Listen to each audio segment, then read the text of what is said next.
¿Ok? Vamos a ir a las escrituras en el libro de Ruth. No sé si ya lo encontró el libro de Ruth. A ver, vamos al libro de Ruth. Se le puede estar perdiendo porque no es muy grande el libro y quizás está entre páginas. Abra sus Biblias en el libro de Ruth. Cuando lo encuentre, dígame amén. Amén. ¿Ya lo encontró? Qué bien. Estamos muy pilas el día de hoy, bien activos. Listo. ¿Han escuchado la frase, la esperanza es lo último que se pierde? No sé si usted la ha dicho o se la han dicho, pero la frase, la esperanza es lo último que se pierde, por lo general se la menciona en situaciones en las cuales uno dice, ya no hay más, ya no sé qué más hacer, ya no sé qué otro método buscar, pero la esperanza es lo último que se pierde. A veces nos pueden aconsejar. O nosotros viendo a una persona en dificultad, a veces decimos, tranquilo, la esperanza es lo último que se pierde, confía que sí se puede. Pero a veces cuando ya nos toca pasar a nosotros, sabemos lo duro y lo difícil que es tratar de mantener esa esperanza. Pero quería comenzar con esto de aquí porque el día de hoy vamos a ver una situación de unas mujeres, una familia en sí, de ahí del pueblo de Israel, que pasó una situación muy difícil, catastrófica, y cómo el Señor obró en medio de esa situación y cómo el Señor los bendice. Y en este libro de Ruth, vamos a darle un vistazo rápido por estos 4 capítulos, porque no tiene más, usted lo va a leer capítulo 1, 2, 3, 4 y se terminó. Y esta escena del libro de Ruth sucede en medio de una historia que ya hemos estado viendo con domingos anteriores, y es la época de los jueces. Quiero recordar que los jueces no eran personas como hoy entendemos que son jueces, quienes se sientan ahí al frente con un martillito, como la doctora Polo, a estar ahí golpeando, caso cerrado. No, no habla de ese tipo de jueces, sino que habla de jueces que eran guerreros, eran personas quienes estaban liderando al pueblo en medio de la batalla porque estaban tratando de conquistar esas tierras, la tierra prometida. Entonces, lo interesante es que estos jueces tenían un ciclo, y el primer punto de este mensaje le he llamado de mal en peor, porque en el ciclo que ustedes van a ver ahí en las diapositivas es el siguiente. Primero estaban sirviendo al Señor, luego de eso había pecado, luego de eso venía la esclavitud, ellos volvían a clamar al Señor, aparecía un juez, se liberaba Israel, otra vez servían, otra vez pecaban. Y si usted lee el libro de los jueces, ese ciclo es muy repetitivo. En medio de toda esa situación aparece la historia de Ruth. Y quiero que me acompañe al libro de Ruth, capítulo 1, versículos del 1 al 2. Miremos lo que dice ahí. Aconteció en los días que gobernaban los jueces que hubo hambre en la tierra. Y un varón de Belén de Judá fue a morar en los campos de Moab, él y su mujer y 2 hijos suyos. Vamos entrando un poco en contexto. En las diapositivas puse, en los tiempos de los jueces había mucha hambre en la tierra. Era una situación muy difícil. El pueblo estaba ahí tratando de ir a la tierra prometida, ya se encontraba ahí en alguna zona, pero habían pueblos enemigos que trataban de otra vez volver a tomar esas tierras, entonces ellos estaban como que en guerra, pero pecaban, se volvían otros dioses, luego era tan cruel la situación que clamaban al Señor y el Señor enviaba un juez, una persona que los ayude a ser librados de esa maldad, y así era el ciclo como les había comentado. Había mucha hambre en la tierra. ¿Usted alguna vez ha tenido mucha hambre? Ahorita tengo hambre. Ahorita tengo mucha hambre. O sea, el tener mucha hambre es una situación en la cual uno ya llega a un punto en que se desespera porque quisiera comer algo. ¿No le ha pasado eso a usted? A mí me ha pasado muchas veces. Uno tiene mucha hambre, uno dice, quiero comer, quiero comer. Uno puede entrar como en desesperación. Pero ahora imagínese que el libro de Ruth nos comienza diciendo que en el día en que gobernaban los jueces había mucha hambre en la tierra. O sea, ni siquiera dice había hambre solo en una persona, en 2 personas. O sea, era una cosa general. Toda la ciudad, todo el pueblo se encontraba en una hambre terrible. Entonces imagínese la situación. No solamente era uno que tenía hambre, sino eran familias enteras que estaban pasando mucha necesidad. Las familias tenían que buscar la manera de sobrevivir. O sea, imagínese usted, cuando usted le da mucha hambre, ¿qué hace? Trata de buscar saciar esa hambre, ¿no? Me imagino, ¿no? Trata usted, no creo que se quede ahí tranquilo como que si nada pasara, sino que trata de saciar esa hambre.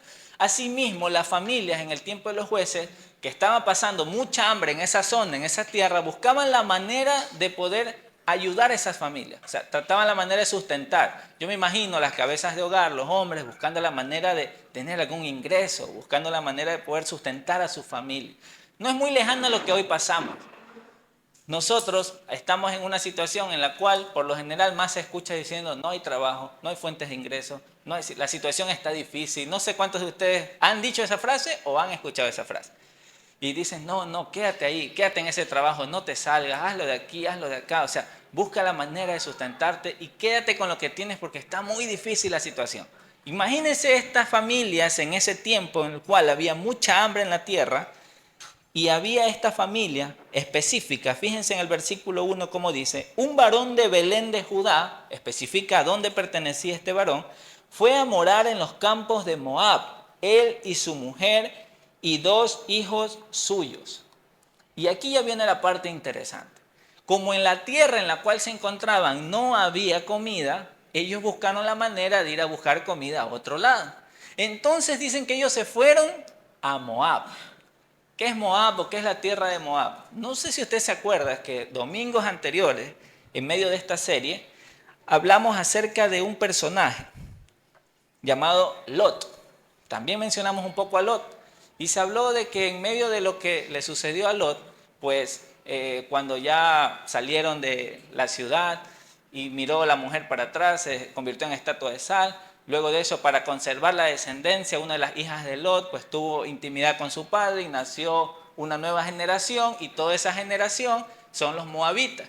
Y ahí mismo en las escrituras especifican que esta nación o este pueblo pues comenzó a tener mucho conflicto con Israel. Ahora, vámonos a la escena otra vez. Este varón de Belén, de Judá, fue a morar en los campos de Moab. O sea, él se fue a otras tierras a buscar sustento. Él se fue hacia allá. Y no se fue solo. No es como que yo me voy a otra ciudad a trabajar y regreso, sino que se llevó a toda su familia para tratar de sobrevivir allí. Entonces, hermanos, Elimelec y su familia se dirigen a Moab. Entonces ya vamos aprendiéndonos un poco ese nombre ahorita, Elimelec. Ese es el hombre ahí de la familia, el hombre de la casa, el que sustenta, el que está buscando la manera, el que los dirigió hacia Moab. Luego, si nosotros leemos el versículo 3, vamos leyendo desde el 2, dice, el nombre de aquel varón era Elimelec y el de su mujer Noemí. Y los nombres de sus hijos eran Malón y Kelión, efreteos de Belén de Judá. Llegaron pues a los campos de Moab y se quedaron allí. Hasta ahí nosotros leemos el versículo 2 y decimos, bueno, es una familia que está buscando su sustento, llegaron a esas tierras, lo encontraron y se quedaron allí. Pero drásticamente ocurre un cambio en el versículo 3, que no nos dice específicamente cuánto tiempo pasó. Algunas personas, algunos escritores, teólogos dicen que fue aproximadamente entre 5 a 10 años.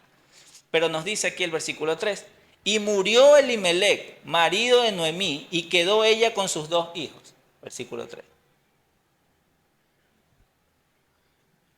¿Qué hacemos ahí, pues, hermano? ¿Son cosas que pasan o no pasan en la vida? Acá vemos un hombre de familia que está tratando de dirigir, se van a otra tierra, y en esa tierra, después de un tiempo, ahora él fallece y ahora esta mujer se queda viuda y se queda con sus 2 hijos. Sigamos leyendo la historia. Los cuales tomaron para sí mujeres moabitas, el nombre de una era Orfa y el nombre de la otra Ruth. Y habitaron allí unos 10 años, ya establecidos 10 años. Y murieron también los 2, Malón y Kelión, quedando así la mujer desamparada de sus 2 hijos y de su marido. O sea, si usted ha leído el libro de Job, sabe todas las desgracias que le pudo haber pasado a Job. Añada a otra persona a su lista, también se encuentra aquí esta familia. Le pasó una situación que es realmente triste, o sea, realmente lamentable. No sé si usted alguna vez ha perdido un ser querido, pero es algo muy horrible, alguien muy cercano que usted haya perdido. Es feo, duele realmente en el corazón. Ahora imagínese esta mujer perder a su esposo y ahora perder a sus 2 hijos, quienes ya estaban con 2 mujeres. Ahora 3 mujeres quedan solas en esa situación. Es una situación realmente lamentable, que si nosotros conociéramos hoy un caso así, diríamos, ¿cómo les ayudamos? ¿Qué hacemos? De hecho, el contexto se agrava mucho más, porque en aquella época los hombres eran el sustento de la casa y las mujeres no eran las que tenían permitidas poder trabajar o desarrollarse así como los hombres lo hacían. Y eso hace que ahora estas 3 mujeres queden totalmente desamparadas. Muere Elimelec, muere Malón y muere Quelión. Y estos son motivos para la desesperanza, que es el título de este mensaje. ¿Por qué le he puesto desesperanza? Y es que, hermanos, cuando las cosas van bien, usted y yo, a veces tenemos una sonrisa de oreja a oreja y nos reímos y nos alegramos y nos gozamos porque las cosas van bien. ¿Quién se entristece cuando las cosas van bien? Nos alegramos muchísimo. Pero cuando la dificultad comienza a tocar la puerta de nuestra casa, cuando la enfermedad empieza a azotar nuestra vida, cuando la economía comienza a bajar y las cuentas comienzan cada vez menos, o aún en negativo, comienzan las deudas, entonces nosotros comenzamos a desesperarnos. Es propio del ser humano tener esa reacción.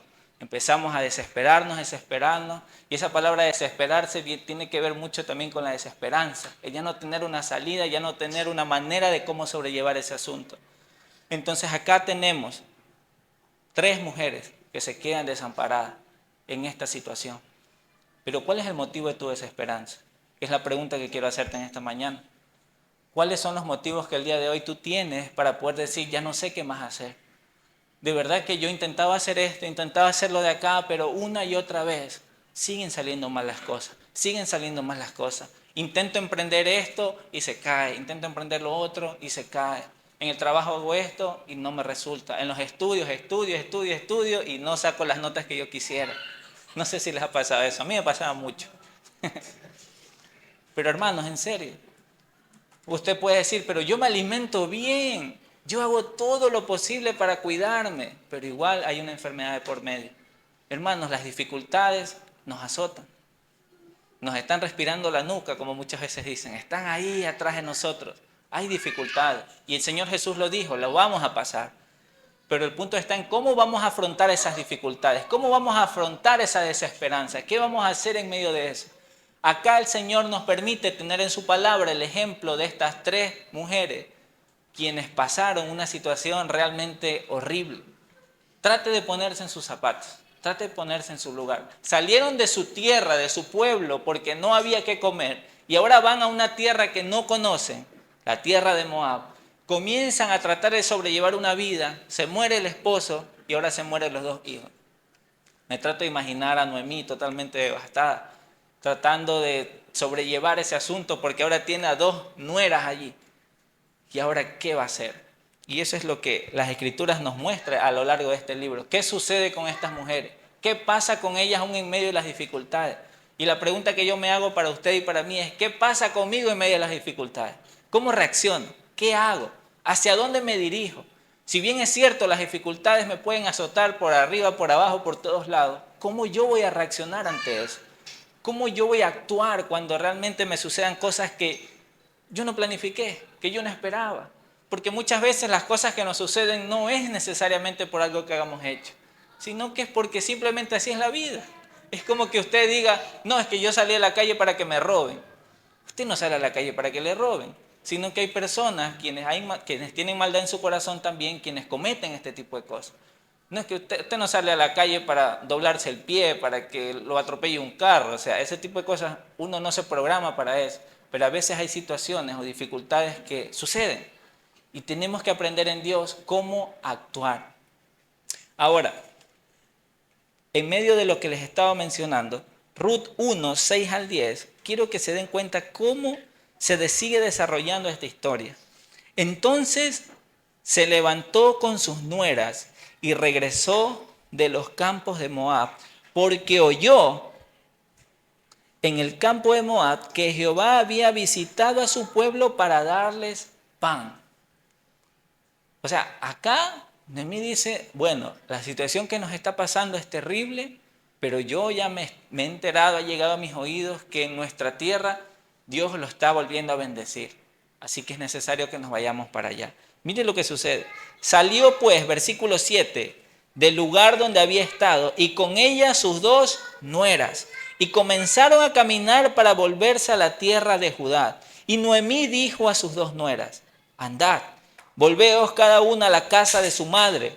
Jehová haga con vosotras misericordia como la habéis hecho con los muertos y conmigo. Os conceda Jehová que halléis descanso, cada una en casa de su marido. Luego las besó y ellas alzaron su voz y lloraron. Y le dijeron, ciertamente nosotros iremos contigo a tu pueblo. Para las personas que están casadas, ¿cómo es su relación con sus suegras, con sus nueras, con sus yernos? Por lo general se hacen muchos chistes con respecto a la suegra, que la suegra es el ogro, que la suegra es lo peor, o el suegro.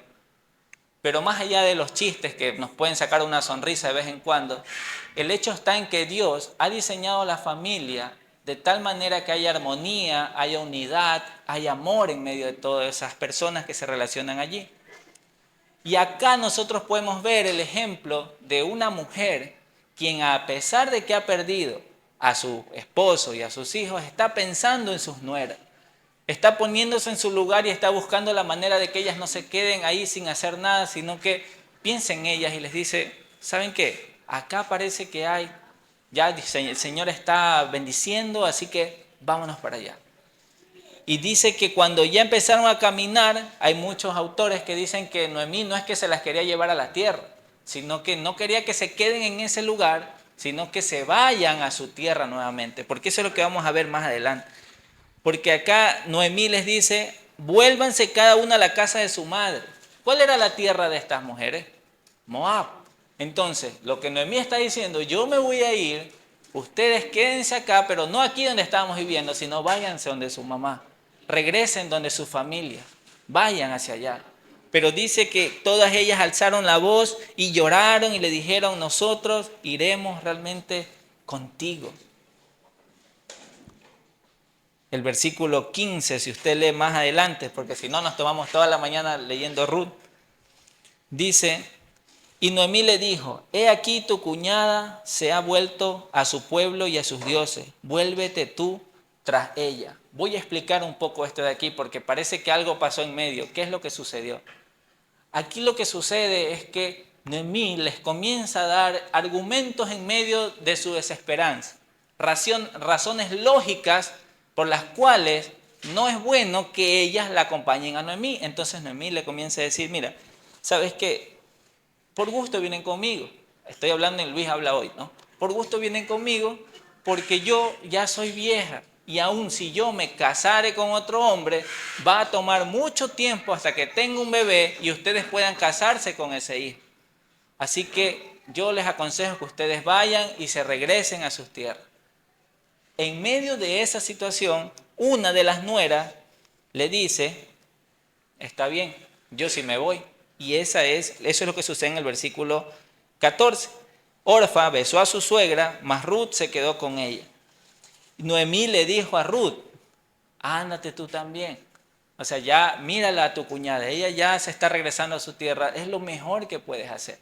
Y quiero puntualizar en esto. Puedes decir, Luis, pero ¿por qué estás dando vueltas en esto de Noemí, Ruth? ¿Qué sucede con estas mujeres? Hermanos, recordemos cómo se encontraba esta mujer. Esta mujer había perdido a su esposo, había perdido a sus hijos. Y en medio de esa situación que está pasando, ella tenía el conocimiento del Dios vivo. Sabían de todas las hazañas, todo lo que Dios había hecho, y que a pesar de que no hubo hambre, aún estando en Moab, después de 10 años, se enteraron que el Señor estaba volviendo a prosperar. Y entonces ella dijo, bueno, me voy a regresar. Pero la actitud de Noemí no fue, vamos, vengan conmigo, porque Jehová, el Dios de los cielos, nos va a prosperar, nos va a bendecir, Él está con nosotros, vamos.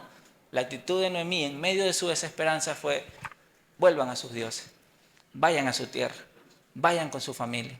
Yo voy a ver qué encuentro por allá. ¿Alguna vez no le ha pasado a usted eso? ¿Alguna vez no ha pasado situaciones parecidas?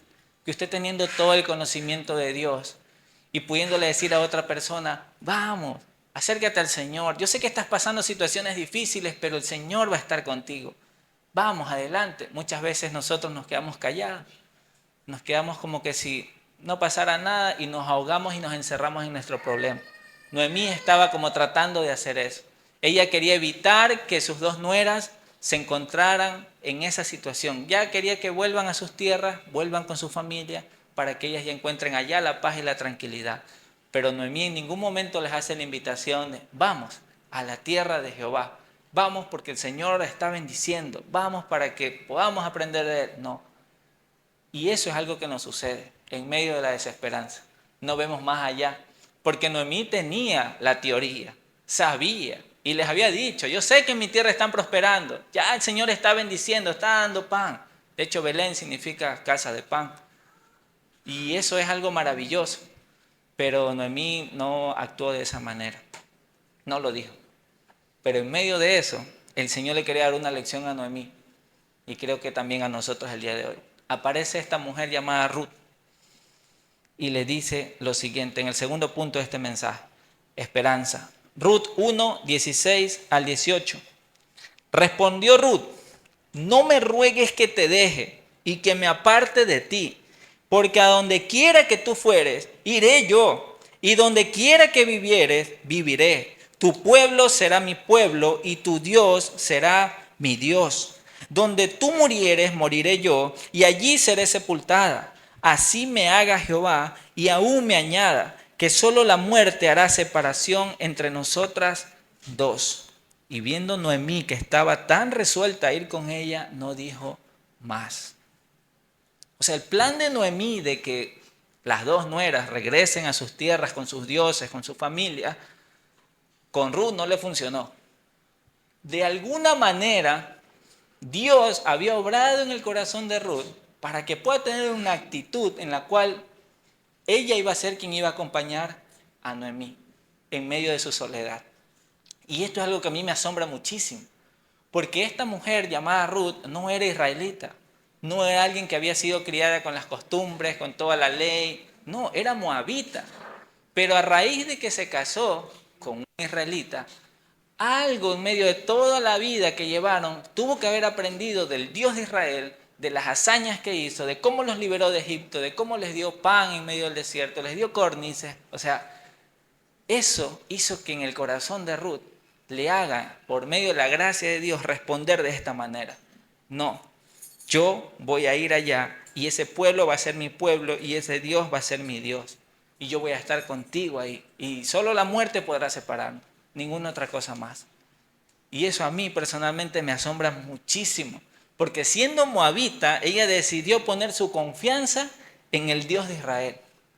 Y eso a mí me hace pensar en la vida que yo llevaba antes de Cristo, siendo pecador, conociendo al verdadero Dios, decidí poner mi confianza en Cristo y decirle: Señor, te necesito. Tú eres el único. Ese pueblo tuyo va a ser mi pueblo, yo también. Yo voy a ser parte de ese pueblo. Tú vas a ser mi Dios. Y yo no sé si todos aquí puedan realmente decir eso. Pueden decir: sí, yo soy parte de ese pueblo de Dios. Ahora Él es mi Dios, Él es mi Señor, Él es mi Salvador. Así como Ruth lo mencionó acá. Siendo moabita, ella decidió poner su confianza en el Dios de Israel. Y si usted continúa leyendo la historia, que es muy apasionante, es muy hermoso, dice que ya en el capítulo 2, Noemí tenía un pariente de su marido, hombre rico de la familia de Elimelec, el cual se llamaba Boz. Y Ruth la moabita dijo a Noemí: te ruego que me dejes ir al campo y recogeré espigas en pos de aquel a cuyos ojos hallaré gracia. Y ella le respondió: ve, hija mía. Noemí, en medio de su desesperanza, no vio, no se acordó que sí tenía un pariente, tenía una persona que podía ayudarle. No nos menciona las escrituras que ella dijo: ah, sí es verdad, allá hay una persona que me puede ayudar, voy a ir. No, ya estando allá con Ruth, es que las escrituras nos enseñan que había un pariente llamado Boz que realmente les podía ayudar. Y Ruth toma la iniciativa. Y eso a mí me encanta ver cómo Ruth se mueve. Ya vemos de Ruth cómo toma la decisión de decir: ese pueblo será mi pueblo, ese Dios será mi Dios. Y Ruth no se queda con los brazos cruzados. Ok, somos mujeres, estamos solas, ¿qué vamos a hacer? Listo. Aquí dice que Ruth le dijo: te ruego que me dejes ir al campo y voy a recoger espigas en pos de aquel cuyos ojos hallaré gracia. Y ella le respondió: ve, hija mía. ¿Qué es lo que sucede acá? ¿Qué tiene que ver las espigas aquí? ¿Qué tiene que ver el campo? Tenemos que irnos a una ley que Dios había dado a su pueblo, que está en Levítico, capítulo 19, versículos del 9 al 10. dice lo siguiente: cuando ciegues la mies de tu tierra, no segarás hasta el último rincón de ella, ni espigarás tu tierra segada. Y no rebuscarás tu viña, ni recogerás el fruto caído de tu viña. Para el pobre y para el extranjero lo dejarás, yo Jehová vuestro Dios. ¿Qué es lo que había hecho Dios en medio de sus leyes?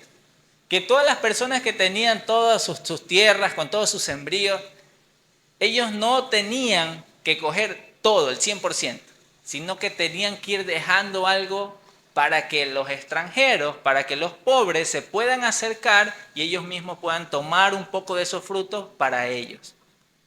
¿Me hago entender? Las escrituras nos enseñan que Dios pensó en todo, incluso hasta en esto, que habían personas que no iban a tener haciendas, viñedos, pero sí iban a tener la oportunidad de acercarse a recoger para su día a día. Y acá, en esa ley que todavía se mantenía, por eso es que Ruth le dice: déjame ir hacia allá, déjame ir hacia ese viñedo, déjame ir a coger un poco, déjame ir a hacer ese trabajo, déjame ir a hacer esa labor. Muchas veces nosotros, cuando nos encontramos en situaciones difíciles, nos quedamos sentados esperando que nos llegue la solución.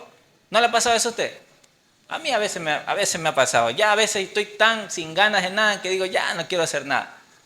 Pero Dios nos muestra en su palabra, con el ejemplo de Ruth, de que tienes que moverte. Dios ya ha preparado algo para ti. Tienes que moverte. Esas espigas ahí no están solitas, van a llegar volando hacia donde estaba Ruth y Noemí. No, ella tenía que moverse, tenía que ir hacia allá y recoger las espigas. Así mismo tú, así mismo yo. En medio de la situación difícil que pasemos, debes recordar que Dios siempre tiene cuidado de nosotros y que nuestra tarea es movernos, acercarnos a buscar esa solución, porque Dios quiere eso para nosotros. Amén. Dios no es un Dios que coge y te señala y se alegra, qué chévere lo mal que estás pasando, ja. No, no, no. Dios anhela que aún en medio de las dificultades le busquemos, nos acerquemos, aprendamos de Él, para que podamos reconocer su poder y su majestad. Por eso, hermano, la esperanza en Dios de Ruth le trajo bendición a ella y a su suegra. Porque no solamente fue el hecho de que Ruth fue obediente al decirle: Noemí, ¿puedo ir a coger espigas? Sí, está bien, fue obediente, sino que en medio de eso se desarrolla una historia que se la voy a dejar ahí para que usted lea, porque el tiempo no me daría para hablar de todo eso, en la cual este hombre llamado Boaz comienza a ver cómo Ruth realmente es una mujer virtuosa. De hecho, esa frase aparece aquí en este libro. Le dice: veo que eres una mujer virtuosa, una mujer que realmente ha ayudado a su familia, aún en medio de los que les ha pasado.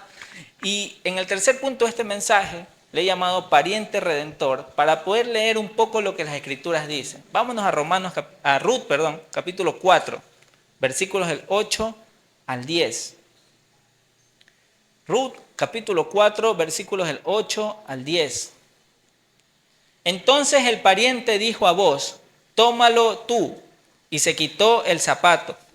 Y Boaz dijo a los ancianos y a todo el pueblo: vosotros sois testigos hoy de que he adquirido de mano de Noemí todo lo que fue de Elimelec y todo lo que fue de Kelión y de Malón, y que también tomo por mi mujer a Ruth la moabita, mujer de Malón, para restaurar el nombre del difunto sobre su heredad, para que el nombre del muerto no se borre de entre sus hermanos y de la puerta de su lugar. Vosotros sois testigos hoy. Para quienes no han leído, han de estar: ¿qué pasó aquí? Pero si vemos a Ruth que está recogiendo espigas, ya vemos que ya se va a casar. Sí, hay toda una historia en medio, hermanos, que yo les animo a que usted lo pueda leer, lo pueda indagar. Y es el hecho de que ellas, como mujeres, obviamente no podían preservar el linaje de la familia. Ellos necesitaban a alguien que las rescate o las redima, y eso se le llamaba un pariente redentor. Y la costumbre era de que un hombre era el que debía hacerse cargo. Entonces, Noemí sabía que ese pariente era Boaz, pero Boaz, como era una persona, al parecer, según las escrituras, muy recta, muy justa, dice: sí es verdad lo que dice, pero hay alguien que es más cercano que yo, así que yo no puedo saltarme eso. Tenemos que primero reunirnos para poder hablar con esa persona y ver si él realmente quiere tomar esa responsabilidad. Y si él no quiere tomar esa responsabilidad, entonces yo la voy a tomar, dice Boaz. Entonces se reúnen los ancianos, ahí hablan, y ahí es esta parte que usted acabó de leer, en la cual él dice, ¿sabes qué? Cuando le dicen la parte de las tierras, él estaba contento, pero cuando le dicen la parte de que tiene que hacerse cargo de estas mujeres, dijo, no, toma lo mejor tú, le dice a vos. Y vos dice, está bien. Aquí están todos los testigos de que yo voy a hacerme cargo no solamente de estas mujeres, sino de las tierras y voy a preservar su heredad. Significa que va a haber un linaje a través de estas mujeres también. Y eso es maravilloso, porque un hombre llamado Boz estuvo dispuesto a restaurar a la familia de Noemí. Ese hombre llamado Boz, qué asombroso. Porque incluso cuando se acerca Ruth a Boz en los primeros acercamientos, Boz se asombra y se alegra porque le dice, mujer, habiendo tantos jóvenes, no te fuiste donde ellos, sino que viniste hacia mí. O sea, muchas gracias. O sea, se sentía muy honrado, se sentía muy amado. Y eso fue algo que realmente a mí me asombra muchísimo. Y en Ruth 4, 13, 17, fíjense, vámonos para allá. Ruth 4, 13, 17 dice, Boz pues tomó a Ruth y ella fue su mujer y se llegó a ella. Y Jehová le dio que concibiese y diese a luz un hijo. Y las mujeres decían a Noemí, loado sea Jehová, que hizo que no te faltase hoy pariente, cuyo nombre será celebrado en Israel, el cual será restaurador de tu alma y sustentará tu vejez. Pues tu nuera que te ama lo ha dado a luz, y ella es de más valor para ti que 7 hijos. Y tomando Noemí el hijo, lo puso en su regazo, y fue su aya, fue su criada, o sea, la persona que lo empezó a cuidar. Y le dieron nombre las vecinas diciendo, le ha nacido un hijo a Noemí, y lo llamaron Obed. Este es padre de Isaí, padre de David. Y ese David es el David del rey David que conocemos. Esta historia realmente es muy apasionante, hermanos, amigos, de los cuales podemos aprender muchísimo. Y lo que yo aprendo acá, en la similitud de cómo el Señor nos habla a través de este libro, es de cómo así como un hombre llamado Boz estuvo dispuesto de redimir esa familia, asimismo un hombre llamado Jesús estuvo dispuesto a restaurar nuestras vidas en aquella cruz. Eso realmente es algo maravilloso. El poder comprender que en medio de esta historia en la cual aprendemos muchísimo, Dios en Cristo nos ha dado un pariente redentor. Nos ha dado a alguien que comprende nuestras debilidades, nos ha dado a alguien que comprende nuestras necesidades y que estuvo dispuesto a ir a una cruz a morir por nosotros, para que el día de hoy lo podamos reconocer como nuestro Salvador, como nuestro Señor y como el único que puede rescatarnos en nuestras vidas. Amén. Por eso es que las Escrituras dicen en Romanos 5, del 6 al 8, cuando éramos totalmente incapaces de salvarnos, Cristo vino en el momento preciso y murió por nosotros los pecadores. Ahora bien, casi nadie se ofrecería a morir por una persona honrada, aunque tal vez alguien podría estar dispuesto a dar su vida por una persona extraordinariamente buena. Pero Dios mostró el gran amor que nos tiene al enviar a Cristo a morir por nosotros cuando todavía éramos pecadores. Qué maravilloso es conocer que Cristo Jesús es aquel que estuvo dispuesto a salvar nuestras vidas. Porque el diseño de Dios, que es la familia que esté unida, que nosotros podamos ser salvos, se ve manchado y se ve roto por causa del pecado. Y por eso vemos mucha división. Por eso es que aquí no vemos una nuera que se pelea con la suegra, que hay mucha división. No, había amor en medio de eso. Y es lo que Dios quiere para nuestra familia. Que haya amor, que haya unidad. Y que solamente hay alguien que puede causar eso en nuestra familia. Puede causar eso en nuestros corazones. Y es Cristo Jesús. Y es que solamente Él, habiendo muerto por nosotros en la cruz, nos da la oportunidad para hoy tener una nueva vida, para ser restaurados y poder decirle, Señor, gracias, porque tú eres lo que realmente necesito. No se trata del trabajo, no se trata de mi familia en sí, se trata de ti. Y como consecuencia, por amor a ti, entonces yo amo a mi familia, amo a mi prójimo, trabajo, sirvo, porque tú eres el único que merece gloria y honra. Amén. Por eso Hebreos 10:23 dice, mantengámonos firmes sin titubear en la esperanza que afirmamos. Querido amigo, ¿usted afirma la esperanza que tiene? ¿Usted realmente dice, sí, yo tengo fe en Cristo Jesús? ¿Sí o no? Sí, amén. Ok. Una vez me hicieron esa pregunta y ¿saben qué me respondieron? Cuando tengas momentos difíciles, conversa conmigo, me dice. Porque ahí es cuando nuestra fe es probada.